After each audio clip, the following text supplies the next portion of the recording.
Hello, this is Alan from the McConnor Man at YouTube with another airbrush review. Today we have the Ceros. Used to be the Guns Sungo company. Now they do the whole Mr. Hobby, Mr. Colour, Mr. Paint, all that bits and pieces. The PS-289 airbrush. It is a gravity fed double action 0.3 needle. This was bought by a friend of mine in Japan. He is allowing me to test it and put it through the ringer. It was recommended to him as a mid-tier airbrush to play around with and get a feel for it. We could see that there is a hose adapter for aerosol cans and air valve adjustments, as well as other bits and pieces. Straight off the bat, not a big fan of it. I don't like it. There's a few things that are just not doing it for me, but we'll pull it apart, lubricate it, and spray it to see if it is any good. We'll quickly unbox it just to have a bit of a look. We've got the full airbrush. The air valve mechanism is not detachable. This seems to be very similar to my Ophir, as well as the AirTech airbrush. This valve is for attaching to air cans. You screw on, you put in the hose, and you can open it by turning this open and close. Air cans are kind of obsolete. It works out if you're working in an environment where there's no power, such as outside in a park or the streets. If you're doing it indoors or around your home, not totally ideal. We can tell by the wrench, it is a standard needle and nozzle that we see in our Hyacinth airbrushes. An attachment for the hose. You can get the other end to attach to a compressor if you don't want to buy a braided hose. I haven't seen one of these for years. Feels to be a very, very cheap plastic. It's not very good. And there's nothing on the other side of the foam, instructions, stickers, or anything else. We've got a crown at the end of it, which putting our finger over does make it hard to do the jet bubble technique, cleaning or maintenance. Supposedly a little bit of air does make it a lot easier to do very, very fine lines. If this is not capable of doing it, it's kind of pointless. The inside has a funnel, very similar to all of the new airbrushes that we see. And yeah. Sort of a bit of a curvature here to suggest that there is comfort in sitting in the hand, but doesn't feel like anything extra. Does look, however, very, very pretty. Just a very, very quick deconstruction to pull it out. Is very similar to any other airbrush. Be very, very careful with the needle and nozzle always. We've got an assembly that pulls everything backwards and forwards by pulling the trigger back, and it's all tightened by the needle nuts at the back of the needle. A very easy mechanism. Interesting to see that this whole bit is made out of steel, normally brass, so this is probably a steel airbrush that's not electro coated. To open up this mechanism, you would have to pinch the two brass bits and open up with tweezers. It's something we will cover in another video. Make sure the air valve is completely open.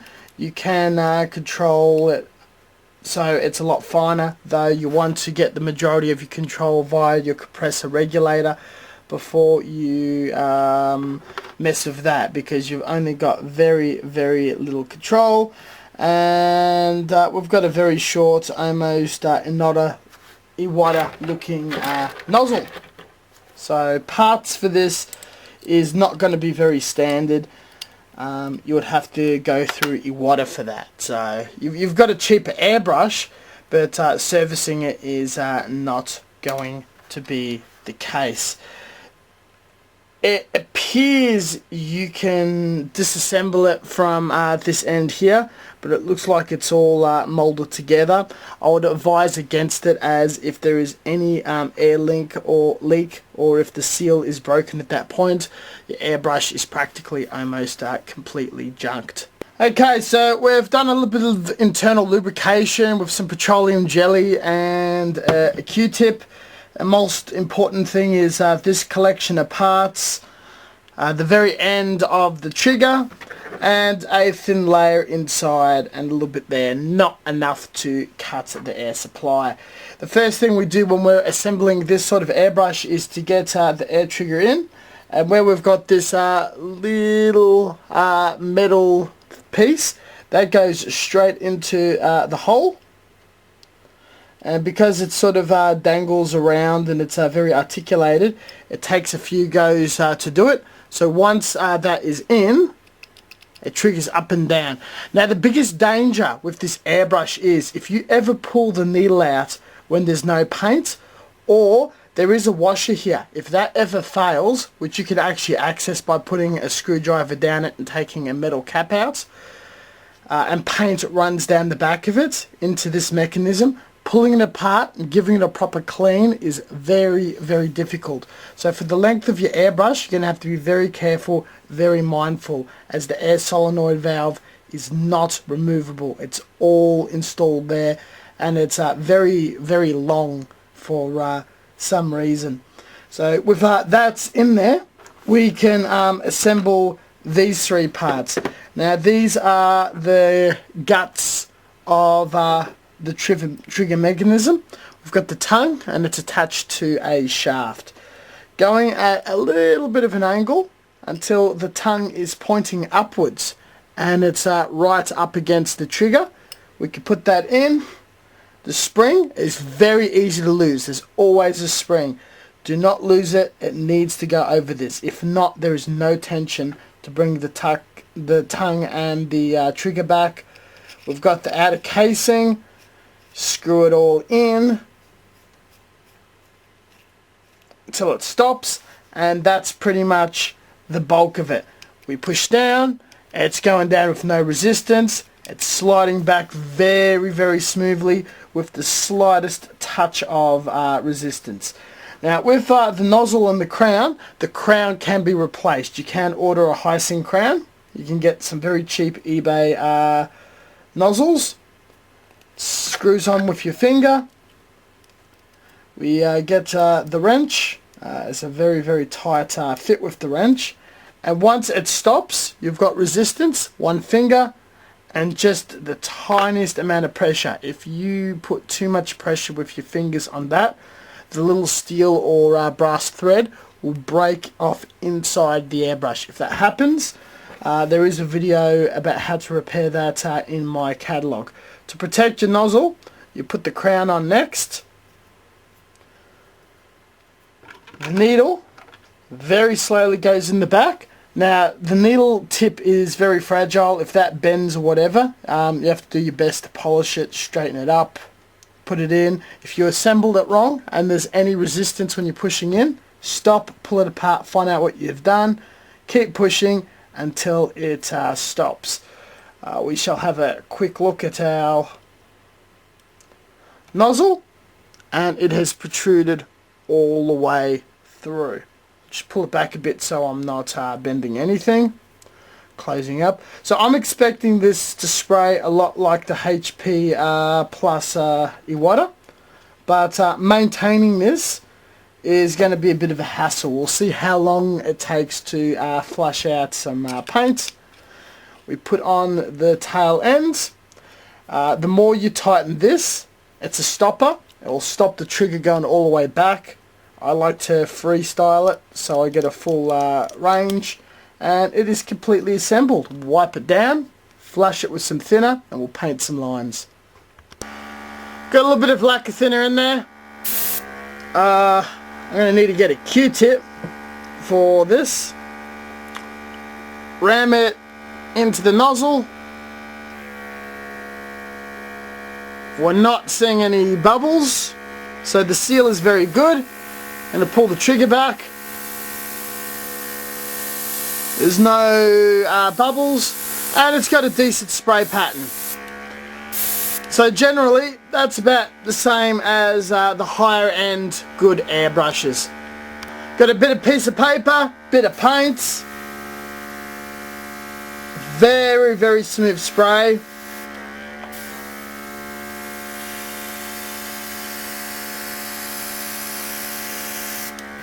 You can tell it is the wider nozzle. Very, very nice. A bit fuzzy at first, but a little tuning can achieve a better result.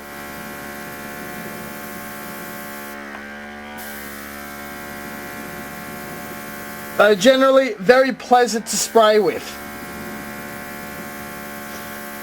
If you were to source this in 0.2, 0.1, it'd be good to get fine details and use it occasionally. Though, with the price that you're paying, if you're in Japan, it's going to be fairly affordable. If you're exporting it, I generally would not bother.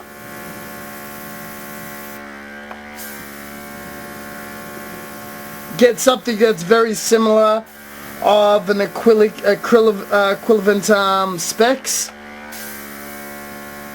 I'll try to get a super fine. No, it doesn't really get finer than this. The Iwata, the Ophir, the AirTech, Renegade and all that gets a much finer line. This one is kind of restricted purely because of the crown, but if you replace the crown, then it's not too much of a big deal. Though colouring stuff in, not a problem at all. I'll hold this up to the camera. Can't complain whatsoever. Started playing with the air valve, and it's starting to produce smaller lines. Though it's got its limitations. If you cut it too small, it is going to get a bit splotchy. And with the air valve cut, it has a finer gradient, so you can do your sort of gradient spraying, which is a little nicer. It's probably because it's got a lot thicker screw than some other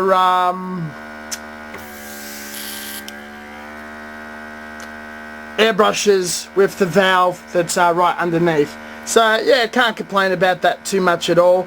Just you have to consider it to open it up every time. Do your spraying. It's got a lock in so it never fully comes out and it just repeats, and then you tighten it fully and you've got no output.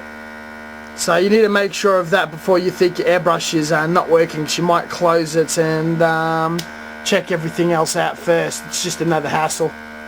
Forgot to mention, the fitting here is the standard 1/8, so it could go on any hobby or most compressors. For a quick wipe down, yeah, take the end back, wipe the tip of the needle, wipe out the inner bowl, and you keep flushing it with thinner, which I haven't done yet, until it is completely clear. So as I've introduced thinner, the water is, or the thinner is blue, so we know it's still dirty.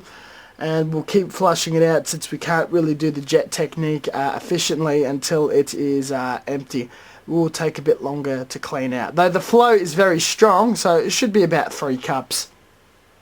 That's the 3rd cup, pretty clean, so that is how you know if it's a clean airbrush. You just put thinner in, if it's clear, spray it out, next colour.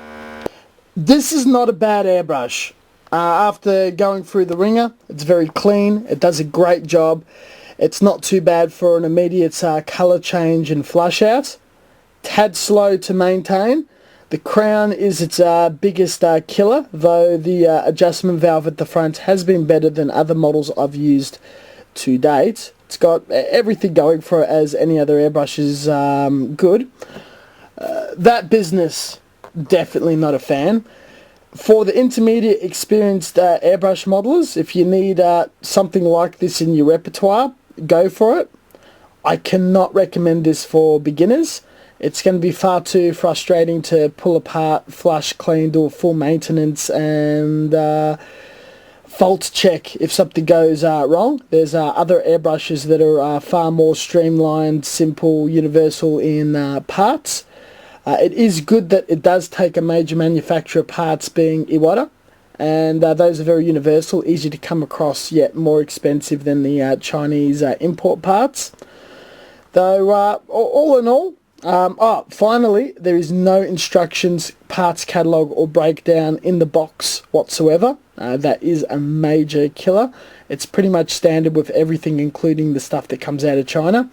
Though in the end, not too bad. If you live in Japan, this is a good enough airbrush as any. Be a nice workhorse to do intermediate or casual modelling. For a more serious modeler, if you're willing to put in the cash, there is nicer airbrushes for far more money. For the beginner modeler, you're better off looking at something else. Thank you very much for watching. As always, until next time, stay tuned for further content. I'm not too sure if it came with a lid. It has been used before I've got my hands on it. You might have to look at another review for that. But yeah, this concludes it all, and I hope you got what you wanted out of it. Catch you next time, and have a good time.